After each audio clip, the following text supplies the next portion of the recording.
Most of us have heard the saying where the rubber meets the road. And what it means is where a theory or an idea is put to a practical test.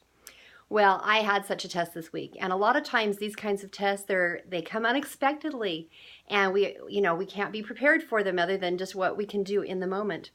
So my test was that I've attended the same congregation for church for 25 years.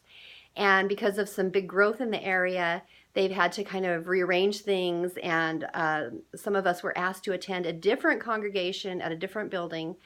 And that was really hard for me. I love the people that I go to church with, and I love the building that I go in, and change is not an easy thing for me. And so this is one of those rubber meets the road kind of practical tests to see how I would do. And I hoped that I would adapt quickly. I, for a long time, have known that I am not super spontaneous, that I don't really adjust really quickly. And so this is something I actually have consciously worked on. And so I hoped that in this test, I would adjust quickly. Well, I gave myself a couple days to cry, like it's okay to mourn. So I did that, and then I picked myself up and I thought, I'm going to adjust. And so I went through my week and into Sunday and into church, and I got pretty much most of the way through church, but toward the very, very end, I just could tell I was about to melt into tears. And so I got home, and I was discouraged because that was hard for me, and I wanted to adjust quickly and adapt well, and I was rather discouraged. So I cried for a couple more days. And then I was praying like, Heavenly Father, what do I need to do to be able to handle this well? What I realized is that God is far more patient with us than we are with ourselves. And so it's good to look back and see where we've come from and not just like be discouraged that we're not doing what we want in the moment, but to look back and see the progress we've made, because we all are making great progress. We're trying, we're doing our best, and it's a wonderful thing, and we need to give ourselves credit for that.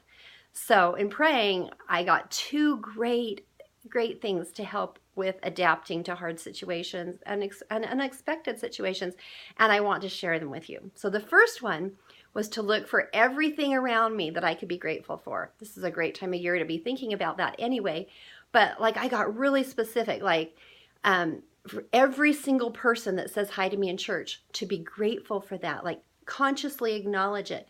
Every interaction, every positive thing and person that I could think of, every good example, and also what's around me, like the upholstered pews that I'm sitting on and the pretty lights overhead and the nice rock behind the podium, like to consciously look for and be grateful for every little thing about my situation that I can be grateful for.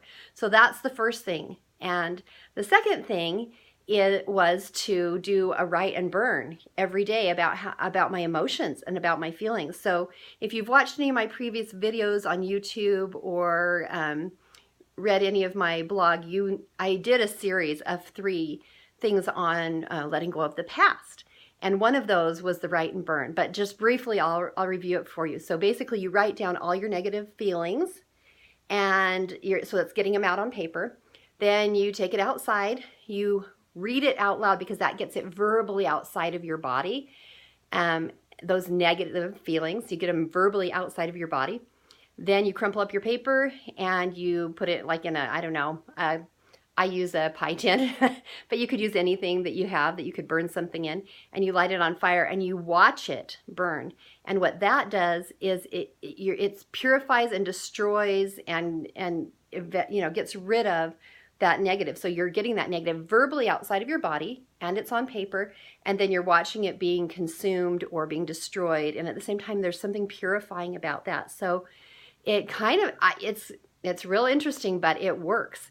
And so to do a write and burn every day and get those negative emotions out when you're going through something hard or traumatic where there are a lot of emotions coming up is a really good thing. So the 2 great tools I learned for learning to adapt and adjust are to be grateful for everything, like every teeny little thing in your hard situation, and 2, to do the write and burn, or getting rid of those emotions on a daily basis, like consciously bringing them up, looking at them, and letting them go.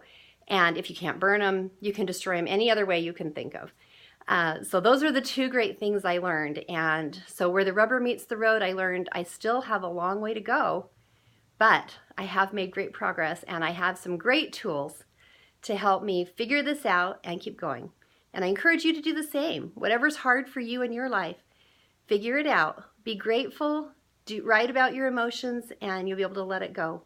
So great. Good luck to you. Good luck to me as we all progress through this life.